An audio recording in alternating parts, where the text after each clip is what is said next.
Kemudian pada home juga terdapat group cell. Group cell ini digunakan untuk melakukan insert, delete, atau format dari suatu cell. Misalnya kita ingin memasukkan sebuah cell di sini, kita boleh memilih insert cell. Nah, dapat kita lihat akan memunculkan satu barisan. Ini terjadi pada format table. Yang akan muncul adalah satu baris. Namun jika kita melakukan insert cell pada bagian yang bukan tabel, misalnya seperti ini.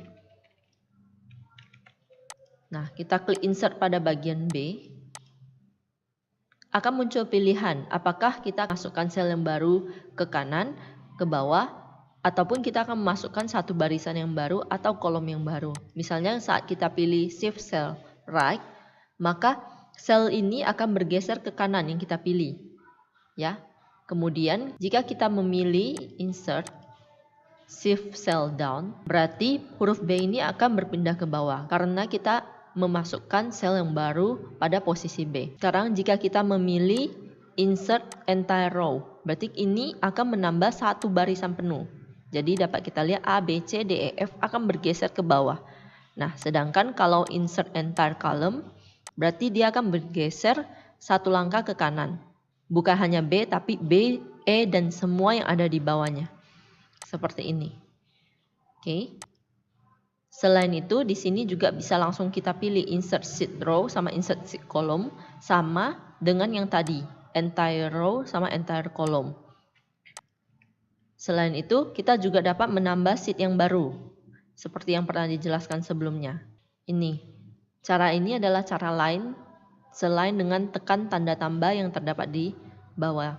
Namun akan lebih mudah kita gunakan tanda tambah saja dibanding menggunakan insert sheet. Kemudian kita kembali lagi. Di sini terdapat delete.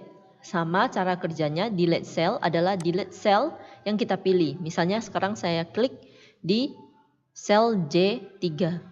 Ya. Teman-teman dapat lihat pilihannya sama, kita boleh memilih menghapus sel ke kiri, menghapus sel ke atas, menghapus satu baris sel, ataupun menghapus kolom. Kita coba yang pertama, menghapus sel ke kiri. Artinya semua tulisan yang berada di kanan, kolom tersebut akan bergeser ke kiri. Kemudian jika shift cell up, artinya menghapus ke atas. Semua tulisan yang berada di bawah akan berpindah ke atas. Kemudian ada yang namanya delete entire row. Jadi satu barisan yang nomor 3 ini semuanya akan terhapus. Seperti ini. Kita kembalikan lagi.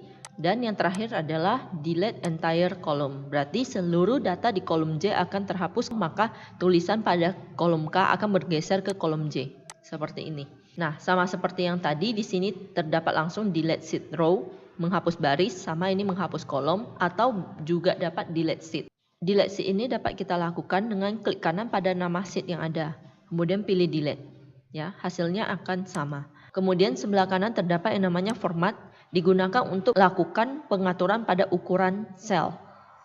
Kita dapat mengatur lebar dan panjang dari suatu sel. Selain dengan melakukan pengaturan di sini, sebenarnya dapat saja kita tarik dengan manual. Akan lebih cepat. Namun jika Anda ingin mengubah ukurannya secara lebih akurat, dapat dilakukan pada pengaturan row height sama column width. Row height itu ketinggian baris, column width adalah kelebaran dari kolom. Selain itu kita bisa meng-hide atau menyimpan barisan ini. Seperti ini. Sekali lagi. Kita pilih hide and unhide. Perhatikan sekarang baris nomor 14 akan kita simpan. Hide row. Nah, di sini dapat kita lihat di bawah 13 langsung muncul angka 15. Jadi row nomor 14 telah kita simpan. Cara memunculkannya kembali, teman-teman dapat pilih antara 13 dan 15. Kemudian klik kanan. Pilih unhide. Nah, dia akan muncul kembali. Selain itu kita juga bisa hide yang namanya kolom.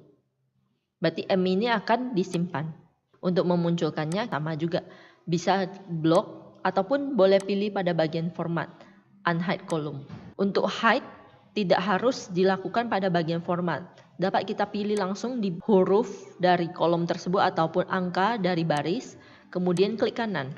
dan pilih hide. Jadi teman-teman kalau mau melakukan hide, misalnya ini data yang tidak ingin kita tunjukkan ketika kita melakukan presentasi atau sebagainya, teman-teman tinggal blok, klik kanan dan pilih hide. Namun pada dasarnya semua yang memiliki file Excel dapat membukanya kembali daerah yang di-hide. Jadi untuk data-data yang penting nanti akan kita pelajari bagaimana cara untuk menguncinya. Kemudian di sini juga terdapat rename sheet sama dengan yang kita gunakan kemarin, move and copy sama tab color. Jadi ini semua dapat diatur pada bagian format atau langsung klik kanan pada nama sheet kemudian lakukan pengaturan. Dan yang terakhir ada yang namanya protect sheet. Ini seperti yang tadi saya jelaskan, kita dapat mengunci sheet kita agar hanya dapat dilihat dan tidak dapat diklik rumus-rumus yang ada. Ataupun kita dapat mengunci sel-sel tertentu. Untuk bagian ini akan dijelaskan lebih detail pada video lainnya.